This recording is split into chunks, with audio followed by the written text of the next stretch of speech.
বিদ্যুৎ বিভাগের কাজ চলাকালীন দুর্ঘটনায় গুরুতর জখম হলেন এক মহিলা। ঘটনাটি ঘটেছে ভগবানগোলা 2 নম্বর ব্লকের শিবনগর বাজার সংলগ্ন এলাকায়।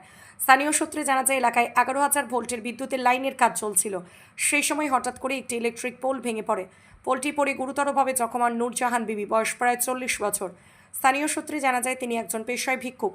ঘটনার পরপরই স্থানীয় বাসিন্দারা দ্রুত আহত মহিলাকে উদ্ধার করে চিকিৎসার জন্য নিকটবর্তী হাসপাতালে নিয়ে যান। শারীরিক অবস্থার অবনতি হলে তাকে মুর্শিদাবাদ মেডিকেল কলেজ হাসপাতালে রেফার করেন। ঘটনা এলাকায় ব্যাপক চাঞ্চল্য ছড়িয়ে পড়ে। স্থানীয়দের অভিযোগ, যথাযথ নিরাপত্তা ব্যবস্থা না নিয়ে বিদ্যুতের কাজ চলছিল, যার ফলেই দুর্ঘটনা ঘটেছে। ঘটনার খবর পেয়ে প্রশাসনের পক্ষ থেকে বিষয়টি খতিয়ে দেখা হচ্ছে বলে জানা গেছে। তবে এই ঘটনার পর বিদ্যুৎ বিভাগের কাজে নিরাপত্তা নিয়ে প্রশ্ন তুলেছেন এলাকার বাসিন্দারা। রানীতলা থেকে বাপির শেখের রিপোর্ট, M.WB নিউজ। ঘটনাটা ঘটেছে আপনার শিবনগর পশ্চিম বাজারে, যে পোলপুতার নতুন 11,000-এর যে লাইনটা ঢুকছে, সেই পোলপুতার কাজ হচ্ছে।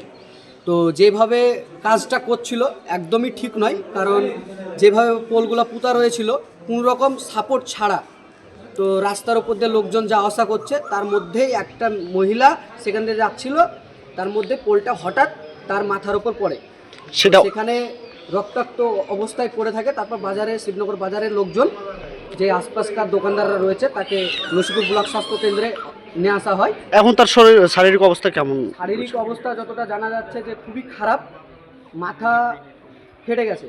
তো মনে হয় লালবাগ মহকুমাতে ট্রান্সফার করবে। ঘটনাস্থলে কি রানীতলা থানার পুলিশ প্রশাসন এসছে? মোটামুটি কিছুক্ষণ আগে পৌঁছালো। তিনার বাড়ি কোথায়, যে গুরুতর আহত? বাড়ি কোথায় যেটা আমরা জানতে পারলাম মোটামুটি এতক্ষণ, সেটা হচ্ছে লায়াপাড়া মদনপুর। তো আর একটা যেটা জানতে পারছি, তার মা বাবা নাই। তিনি কি কোনো ভারসাম্যহীন ছিল? না না না না, ভালো মানুষ। তো হঠাৎ এই যে শিবনগর বাজার রয়েছেন, সে শিবনগর বাজার কি কারণে এসেছিল? কোনো আত্মীয়র বাড়ি এসেছিল কি? আজকে আমাদের শিবনগর পশ্চিম বাজারে, পূর্ব বাজারে হাট বসে, সবজির বাজার বা রমজান মাসের কিছু কেনাকাটা করতে হয়তো এসেছিল। তারপরে গুরুতর আহত। আপনার নাম? রাহুল শেখ, বাড়ি? শিবনগর পশ্চিম বাজার।